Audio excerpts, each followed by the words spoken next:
This is what I love about the show. Alison is virtuous and villainous at the same time.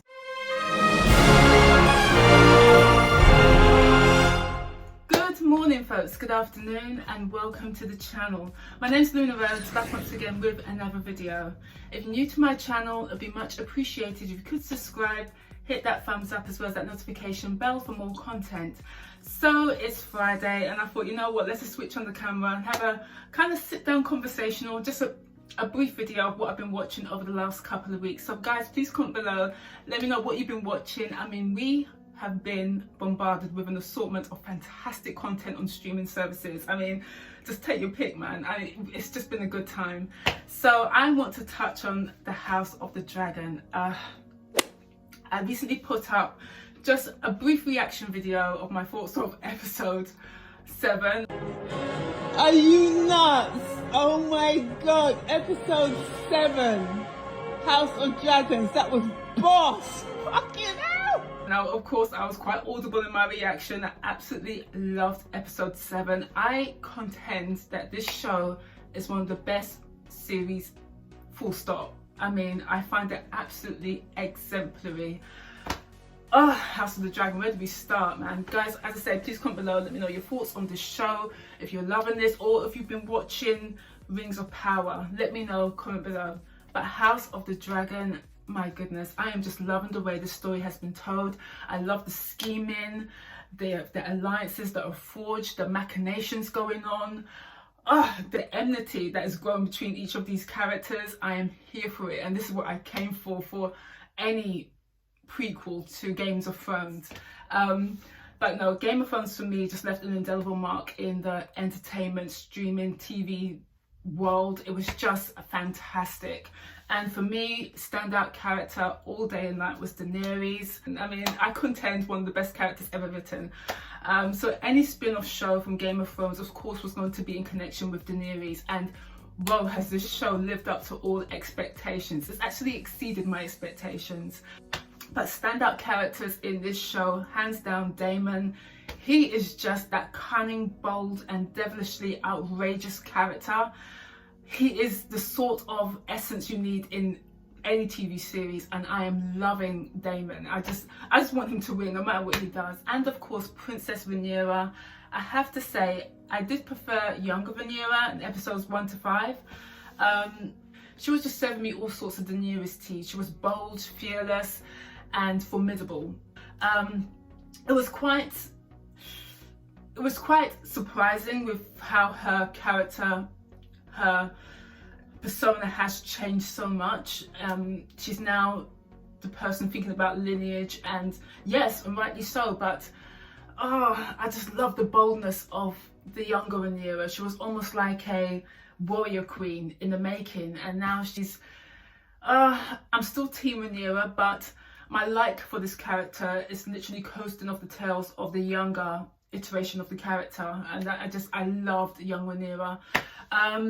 As I say, episode 7 was quite controversial, quite provocative in terms of Rhaenyra's relations with Daemon, but this is the Targaryen way. The incest was just cringeworthy to watch, but at the same time, you're just so in support of those characters.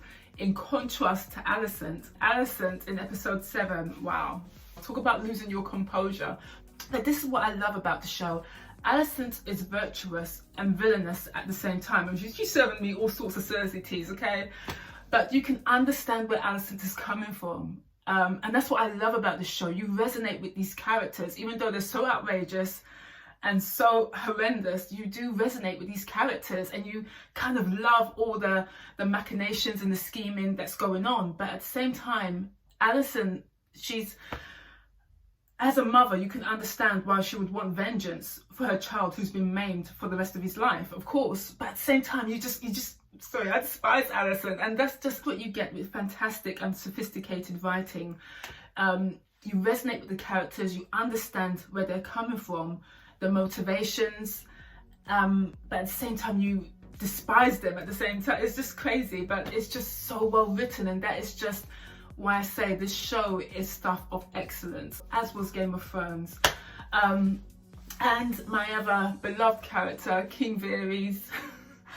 the benevolent and indecisive King Varys. He's just got so much heart for his daughter, and even though his own son was maimed, he still wants peace, and he's a peacetime king, which makes him kind of almost weak and well, as I say, he's been indecisive throughout the entire run of season 1 thus far. Yes, he does acknowledge the illegitimacy of his grandchildren, but that's his grandchildren at the end of the day.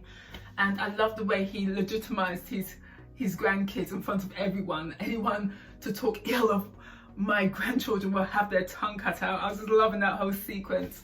I mean, that whole sequence, the way it was directed was just fantastic. I absolutely loved it. I can go on and on about this series, episode 7. I cannot wait for episode 8. And of course, I really enjoyed the sequence, the dragon sequence, when Aemond steals vhagar. I love the VFX of the dragons, the reptile texture of the dragon, so well done. The close-ups, that whole flight sequence was just so brilliantly played out. Loved it. I have to say, I was quite shocked with the fight sequence. The brawl with the kids, it was quite vicious. I wasn't expecting that. And what happens to Aemond, it was actually quite shocking, to be fair. But then this is the shock and awe that is expected from a Game of Thrones production or spin-off show. And of course, I loved the finale. Like you, I thought that laenor was a goner, but when you see him at the end, my heart was singing. I loved that whole finale. I was audibly ecstatic at the ending of the episode. Completely loved that twist. I know somebody was sacrificed so laenor can go off and live the life he wants to live, and I hope that's not the end of laenor. I hope we get to see how his character will develop now he's able to live the life that he wants to live and not, hide who he really is. I just thought it was so well done, so well written, and I know that deviates from the book, and just once again, fantastic writing here. So I'm really looking forward to episode 8, just round the corner. So thoroughly enjoying House of the Dragon, thoroughly enjoying this show. The way they have condensed how many years of storytelling into a couple of episodes thus far. Just brilliant. I actually thought the fast-pacedness of the show would be a hindrance, but for me, it's actually elevated the experience, I would say. I know it's going to be a time jump for episode 8, and all of the kids will be in their late teens or early adulthood, so we'll see. So yeah, thoroughly enjoying House of the Dragon, so definitely a thumbs up. But guys, hopefully you enjoyed my little kind of short fire review, just commentary on episode 7. So brilliantly done, and I am thoroughly enjoying it. I could go on and on this stall on the writers, the creators, the showrunners, the actors. But yeah, definitely a thumbs up. As I say, please comment below, let me know your thoughts. Let me know if you're watching Rings of Power. Now, I watched episode 1, and I have to say I did struggle a little bit. It wasn't as gripping as I would have hoped. I mean, for me, I'm the sort of person, you got to grab me on episode 1 or 2. If you don't, then it's okay. Off to the next one, because there's so many. And I understand that Yellowstone, a kind of Western drama starring Kevin Costner, is a really good show, so I want to start on that. And then there's, oh god, of course, Andor on Disney Plus. I haven't even started watching that show. I know, blasphemy, I know. But it's just, that's what I'm saying, we've got all these trinkets to watch. There's just so much good content out there.